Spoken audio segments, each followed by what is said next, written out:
I'm Nisha Charles and I'm your presenter for today. Thank you for joining us for SAT TV News. Among the major developments, Roseau Valley MP addresses geothermal issues of Roseau Valley residents. Chavez requests postponement of swearing-in ceremony. Deadly blast in Pakistan's Quetta. And in sports, Trinidad clobbers Leeward Islands to top the Caribbean 2020 Games. Details of these and other stories after the break.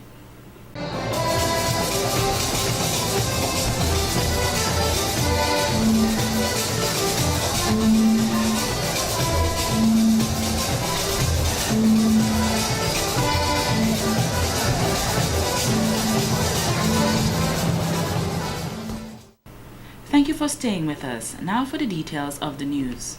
Citizens are being cautioned to refrain from littering as they could face stiffer fines for the act this year. This was one of the recommendations made at the press conference on Wednesday, January 9th, with the Dominica Solid Waste Management Corporation, the Discover Dominica Authority, the Roseau City Council, and other stakeholders. They are all trying to keep Dominica, and especially Roseau, clean and free from the huge amounts of garbage that is accumulated on a daily basis. Public Relations Officer of the Dominica Solid Waste Management Corporation, the DSWMC, Mr. Geno Jacobs, says the press conference was to alert the public that the city of Roseau needs to be kept clean. And as we continue to see, not only for the tourists or visitors to our shores, but first and foremost for the health of our people, and again for the continuing selling of Dominica as the premier ecotourism destination. Roseau is an important city because Roseau is the only city in the Caribbean with a river flowing almost around it. And Roseau is a historical city. There's a French Quarter, there's various architecture, which is of medieval, almost plantation type setting, which is good for the selling of ourselves, our island, as an ecotourism destination. So it's not good that we see a volume of garbage be placed out on the sidewalks or in those areas. His Worship Cecil Joseph, Mayor of Roseau, was particularly hard on restaurant owners in the city and urged them to adhere to the environment laws of the country. He says the city is being cleared 3 times a week, but still there is a persistent stench. According to Joseph, these food establishments have contributed tremendously to the stench in the city. We have done a number of enforcing of the Litter Act and Solid Waste Management Act all through last year 2012 and we're going to continue 2013, where we are hoping to have our staff, our office staff and some of our landfill staff go out on a special day and time within the city to help monitor the environment more. Those hot spots that we have in some areas of Roseau where people just place out garbage any day and any time for collection. We are saying to business places and residents of the city that they should not give the vagrants or paros to dispose of the waste for them at any odd time. We will again fine them, and the fine can be high as $5,000 or 6 months imprisonment. The Chief Environmental Health Officer, Mr. Anthony Scotland, called on the government to establish what he describes as a brigade of environment health police to monitor the environment in Roseau. One people can be held accountable for their actions. The other officers, the police officers, litter wardens or enforcement officers, the chairpersons and clerks of village councils are enforcement officers, but they have the spit or the activities for the day, all the activities doing. So it sort of prevents them from truly policing the environment. So what we're saying, there should be a cadre, a special task force, a special grouping of men and women who are tasked with enforcing the laws of Dominica to keep Dominica clean. And again, we are also looking at having a special day, a court day, an environmental day in court, where all environmental cases will be heard. Residents could be given a penalty ticket of $500 to be paid immediately at the court to deter them from littering in the city. And in more news, child sexual abuse affects tens of thousands of children and young teens every year. Though sexual abuse is all too common, many adults are unprepared or unwilling to deal with the problems when faced with it, leading to underreporting of the crime and stigmatization of the victim. Ms. Gemma Azil, coordinator of Child Abuse Prevention Unit, says child sexual abuse can take many forms, but is always a violation of a young person's right and increases the risk of many adverse physical and mental health conditions. And you can see that one of the effects is aggression. You find children become very aggressive. And it's one of the things that parents can keep in mind, especially the aggression, because you find that maybe you have a nice quiet little child from the age of up to the age of 11, but when she turns 12, she becomes very aggressive, doesn't want to take correction. You correct her or him, they get very angry and there's an outburst. An atmosphere of silence and poor communication around sexuality contributes to child sexual abuse. Ms. Azil explains that some kids become suicidal because of that.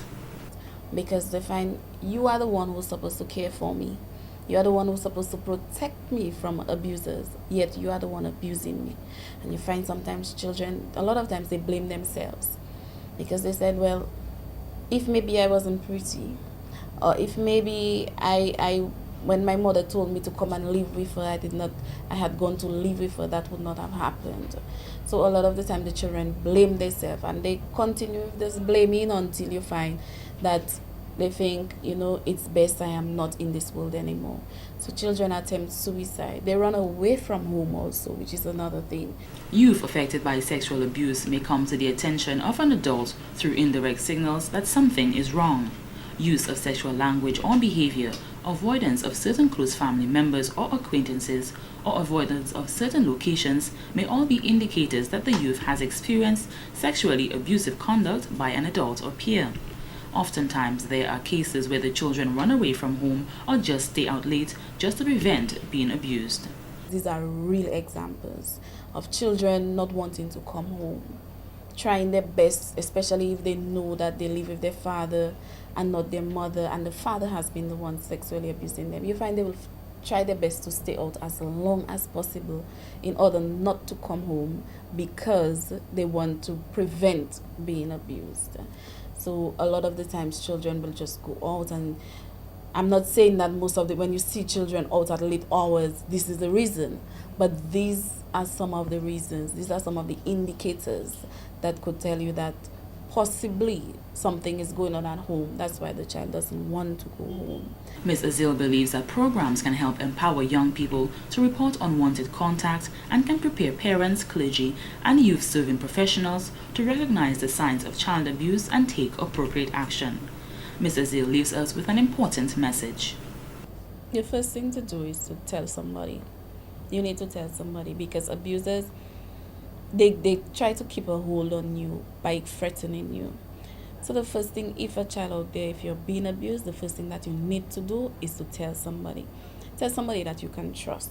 Tell somebody that will get the right help for you. If you tell somebody and they still do not say anything, tell somebody else.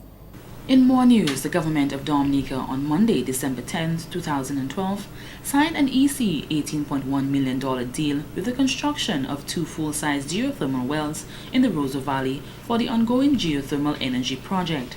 At the signing, Parliamentary Representative for the Roseau Valley constituency and Minister for Employment, Trade, Industry and Diaspora Affairs, Honorable Colin McIntyre, said this is just another big step in the government's quest to pursue geothermal energy to reduce energy costs on consumers. However, 1 month after this deal signing, the residents of Loda and environs have raised a number of concerns, such as toxic gases being released in the environment, water contamination, and land acquisition issues, among others, which has placed a dark shadow on the project. Dr. McIntyre, however, is assuring the residents that the government would not put anyone's life at risk if there were any concerns with the project. I want to make it abundantly clear that as a government, and I speak here of our government, which is the Dominican Labour Party, we are not in the interest and have no intention whatsoever of creating any problems or people. Most important for me too is the people, the people in the Roseau Valley. For me, they are dear to my heart. From the point of view, I represent them and I represent their interests and their health. I will never allow any project to go on in the Roseau Valley, knowing very well that there will be effects from that project. Dr. McIntyre stated that in an effort to address the concerns of the people, they have invited a team of experts to Dominica to speak on the issues the residents have raised in regards to the project. He said these experts were previously scheduled to visit Dominica to assess the project. However, their trip has been expedited as the residents have raised serious concerns on the project. He said when the test wells were drilled, there were a number of sensitization programs in the Roseau Valley. He was always a part of speaking to the villagers about the project and was under the impression that they accepted it. Government is never and was never interested in acquiring anybody's land without the appropriate compensation. So this matter will be addressed, and we're not talking about acquiring all of Loda. This is not the question at all. This question is about, we are looking at providing a clean source of energy, which is environmentally friendly, to blend into the environment up there. As we saw what we did with the 2 test wells up there, there was no major destruction to the environment. And it's a clean form of energy that the people can benefit from. And I want to make it clear, I want to make it abundantly clear that we will never, and it was never our intention to interfere with our people in terms of providing any sort of problems to our people. So while we respect our people's rights and we run a democracy in Dominica, we respect the people's rights. There are some concerns being raised. We met at cabinet yesterday, the entire cabinet. We discussed the matter. He highlighted that looking down the road for the future of our children, he wants people to say that the present government is one that has the people at heart when the plant some years down the line will be generating cheaper electricity for Dominicans. Dr. McIntyre pointed out that the public needs to be aware that an impact assessment of the environment was done before the project was started and there were no concerns. He also added that during the drilling of the test wells, a foreign expert representing Dominica was present at all times to ensure the safety of the project. As a matter of fact, the project is being carried out under the standards of the European Union, which these are developed countries. And developed countries are very, very conscious. Just like in Dominica, we are extremely conscious of our environment. This government, and according to the standards of this project, we will never have a project on island that's going to, say, contaminate our water source. We pride ourselves on our water source in Dominica, and the project is not a project that's intended to dispose of any sort of toxic agents into our streams in Dominica. This I want to rule out completely. It's illegal to do that, and we won't do that at all. And the standards under which the project will be conducted will definitely safeguard. We pride ourselves on our environment. Loda is pristine, the Roseau Valley is a tourist base for us. We want to see this plant as a tourist attraction blended with nature, harvesting natural energy, rather than seeing it as a contaminant to our water streams and, of course, toxic gases to our people. He highlighted that a number of Caribbean islands such as Guadeloupe are on stream to create their renewable energy, since we do not produce the fossil fuels we rely heavily on. Dr. McIntyre says that many Caribbean countries are looking closely at Dominica's geothermal project, which if successful, they will be able to benefit from the energy, while Dominica continues its quest to be the leader in geothermal energy in the Caribbean. And I want to urge Dominicans to work along with this government in terms of trying to find better ways of making life easier for our people. You see what's happening globally in the world right now. There are no planes leaving stations right now. Everything, basically, that's theoretical language. Everything is kept at a standstill. We want to continue to keep our engine turning in Dominica, but we want to do it in a manner that's environmentally friendly and safe for our people, so we can take advantage of our environment as it exists on the surface, and of course our environment as it exists below there. And speak here of the geothermal energy, and sort of create a sort of a marriage between the two, and harvest that energy for a win-win situation for Dominica, Dominicans, investment, and the future of our country. He said we should not be left behind while other countries have geothermal energy, which we have the potential to produce, so we can benefit and market it for other countries' use. We try to do many things at a time and normally find that the day should have more than 24 hours. Many people have full-time jobs of more than 8 hours a day, have to take work to home, study a long-distance course, and on top of that, take care of a family or home. The last thing in our to-do list is to take care of our health and fitness. The Sports Division's objective is to make people aware that there are two aspects of their being they cannot be careless about, and that needs much attention as other aspects of their lives. This is why the Sports Division will host their 6th District Health Walk on Saturday, January 12, 2013. This will be taking place in the south, where it starts at Tetlale and will move on to the Boulevard, that is the Pierre Charles Boulevard, and then we move all the way into Fab, okay, along the main road into Fab. That is, so we're expecting to see people from the community of Grand Bay and surrounding, to come out and participate in this activity. As you know, well, as on a previous broadcast, we have looked at it as an activity to help in the reduction of the non-communicable diseases, the chronic non-communicable diseases, which has been plaguing Dominica in many ways. Over the years, statistics have shown that health has been a major issue for political leaders. The increase in the number of people suffering with obesity and the illnesses related to the condition, such as diabetes and high blood pressure, have made them rethink the strategy to battle this. This is the way in which we at the sports division, would go out and demonstrate to the communities, to the public, ways and things that they could do to help to reduce the increase in these diseases. All of the diseases which you would find which are non-communicable, they are chronic and they are depleting our workforce in some sense, and it can be corrected just by 45 minutes a day activity, constant activity, that would help to break down the levels of fat, and then you could find a more productive workforce in Dominica. So we are really encouraging people of the Granby and surrounding areas to come out. There are important campaigns in schools and health centers targeted to kids and parents to make them aware of the importance of keeping a healthy diet and exercise. However, it is difficult to keep people, and especially kids, away from hamburgers, fizzy drinks, and fast food. Mr. Dorset says even if the people are aware of what needs to be done to be fit and healthy, there still is not a great turnout at the health walks. In terms of the general public and their participation in such activities, we are still finding that there is not that great turnout for persons of the general public towards doing these activities. Many things has been done, and if you look at the health districts in different times, hold their own health wellness sessions, and they expect that to carry on. But our people has a culture where they don't like to go out and do those activities. We seem to find it very difficult to organize our schedules in order to make time for cooking meals and eating healthy. Mr. Dorset wants to remind the public that fitness is another big issue that is closely related to the lifestyles we choose. And in an attempt to clarify rumors which have been circulating about a possible change of venue of the Showdown Mass Camp Calypso competitions, a press conference was held by the organizers on Thursday, January 10th. We have changed venue. We have moved to a new location that we are now developing into a venue, and that's the CSA grounds.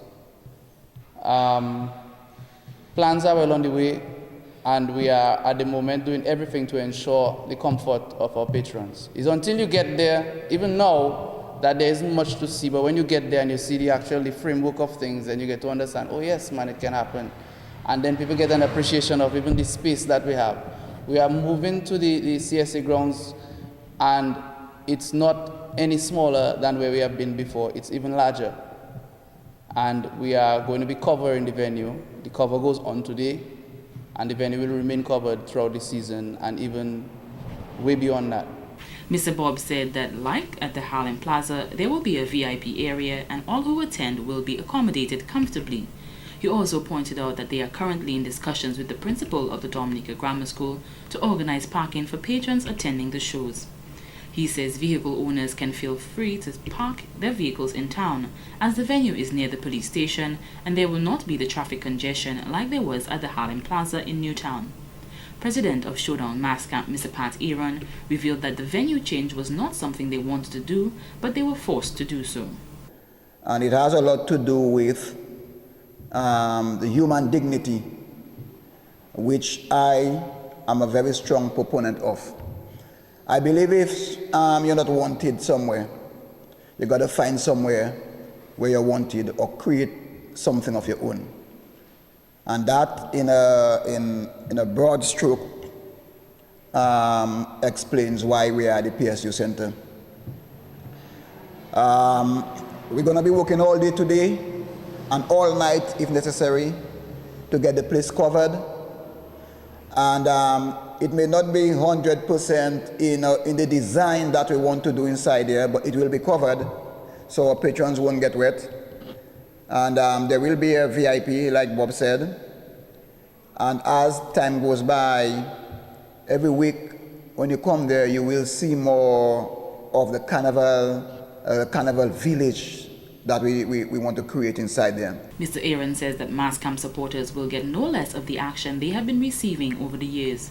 He stated that most, if not all, their Calypsonians are on board, such as King Dice, The Bob, Soulpuss, Vigilante, Trendsetter, Sugar S, Wooksook, Q-Talent Search winner Rachel, and Sai. And also this year, we have this young artist who has been the subject of a lot of controversy this year, Daddy Miller, who everybody feel and know should have been in the top 12 at the elimination. He's a young guy with a lot of potential, a lot of talent, a man with natural who feels at home on stage. And all this come together to assure that Mass Camp is alive and well. Mr. Aaron stated that Mass Camp has been facing a number of challenges, one of which is changing their venue, which is a huge task, but they are working hard to overcome all challenges they are facing and will face in the future. He says they will keep all shows at an affordable price so all Calypso lovers can attend, as they are aware that the global financial crisis has affected many people. Mr. Aaron pointed out that their Calypsos, which he has listened to so far, are on point and will certainly put on entertaining shows for their fans. Talking about the elimination, I think I made that statement publicly already, because I'm also an executive member of the Calypso Association, and it's my intention to bring it up at some meeting that whenever we're faced with a situation like this here, where you have 60, 70 Calypsonians coming to the elimination, that we have an in-house elimination and bring the number down to a more manageable number, maybe 40 or so. So the judges won't fall asleep after a while, because human attention span, will not allow anybody or group of people to sit down and listen to 70 songs one time. So that for sure needs to be done. And in more news, the Energy Minister is saying that the residents of the Roseau Valley should be concerned about the geothermal project, which has caused controversy in the past weeks. At a press conference on Wednesday, January 9th, Honorable Rayburn Blackmore said the residents have every right to want to protect their land's rights and health. On the other hand, he says the government of Dominica is taking all precautionary measures to obtain geothermal energy in the most environmentally friendly way. I want to give the people of Loda, people in the Loda Valley area, the assurance that the government of Dominica will continue to take all the necessary steps to put systems in place to mitigate against any risk that may emerge as a result of our efforts in developing that resource. In March of 2011, the government of Dominica, with the support of Caribbean Environment, this is a French consulting firm, launched an environmental impact assessment. The people of Waterwaven, Loda, Trafalgar, Fokane were all part and assisted in that process. The minister says the government of Dominica sourced the best experts who have experience with geothermal energy when they did the testing phase of the project.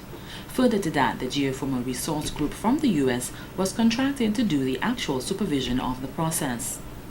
Further to that, an Italian company, I think Electro Consultant, with the level of expertise that is second to none, insofar as having geologists and persons trained in mining, etc., who actually contracted to ensure that there was full compliance with the various processes insofar as the mitigation process is concerned. We will continue as we move to the next level, that is the production and injection well, to consult and to meet with the people of Loda, Trafalgar, Waterwaven, and further to that, we will ensure that all the property rights of the villagers are safeguarded and maintained. He says there will be no situation where the government of Dominica will just take people's lands. Moving forward, if there is a situation where persons need to be moved, it will be done in the most democratic and civilized manner. We are currently developing a bill, the Geothermal Resource Bill. And a hallmark of that bill is to place emphasis on the regulation of the environment. And we are going to develop an environmental guide of excellence that will take into consideration all the mitigating factors that need to be put in place to ensure that there's minimal risk and involved in the process. In a few weeks, experts will come again to Dominica to further assess the next phase of the project. Mr. Blackmore says the villagers are welcome to these meetings and will be able to see firsthand for themselves that they will be in safe hands. He says there is potential to generate up to 120 megawatts of geothermal energy from the tests that were conducted in the area. The minister wants Dominica to be leading the region in geothermal energy. This has been the local segment of the news. Coming up next, regional highlights.